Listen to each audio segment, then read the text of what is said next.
Pozdrav svima. Pre nego što krenemo na funkciju max i min, želim samo da vam kažem da sam ovdje napravio jedan mini test upravo u vezi sa zaključavanjem ćelije. Znači, pravit ćete ovdje 1, 2 do 8, A, B, C, 8 slova, 5, 6, znači do H, kako biste napravili nešto što liči na šahovsko polje, kako biste imali, ne znam, A1, B2 i tako dalje. I koristit ćete samo ovu funkciju AND, znači umjesto puta, AND jednostavno najbitnije kako se ovdje zaključavaju stvari, a ne koja je funkcija između. Ok, hajdemo sada na funkciju max i min. Kao što im samo ime kaže, funkcija max i min služi da se nađe najveća ili najmanja vrednost u nekom opsegu brojeva. Ja sam napravio neku matricu gdje su brojevi između 11 i 100, tako da otkrio sam vam koje su vrednosti. Kako ide sintaksa? Krećemo da kucamo ma i on nam sad nudi funkcije. Mi ćemo iskucati max i on će reći max. Mi u tom trenutku pritisnemo tab. I on će nas ubaciti, reći će number 1, number 2 i tako dalje. Šta mi možemo? Mi možemo, ako su nam brojevi raštrkani pa imamo jedan ovdje, drugi ovdje, onda ćemo reći taj tu broj, tačka zarez, taj tu broj, tačka zarez, taj tu broj. Kod mene je podešeno da je tačka zarez, kod nekoga može da bude i zarez.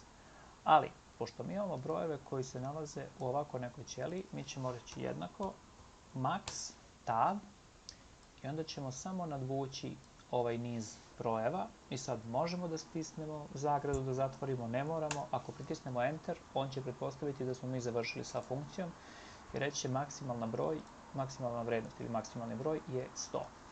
Za min primijenit ćemo to isto.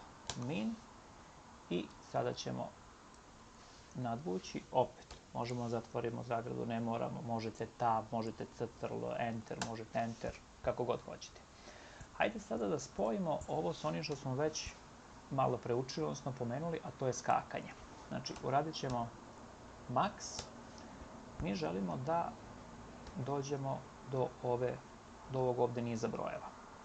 Znači, max tab, jednom idemo u levo i sada možemo ili da idemo 2 puta u levo ili da sa max stisnemo kontrol i onda da idemo levo. Vidite, on će preskočiti prazne ćelije i doći do naredne pune.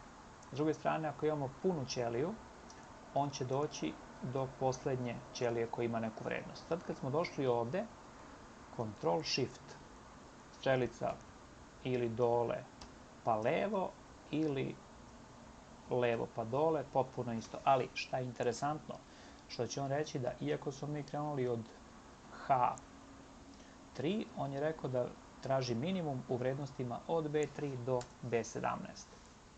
Za min ćemo isto. Min, tab, dođemo ovdje. Sad moramo jednom da idemo na gore kako bismo došli, kako bi opet uradio isto. Međutim, sve i da mi krenemo od posljednje ćelije.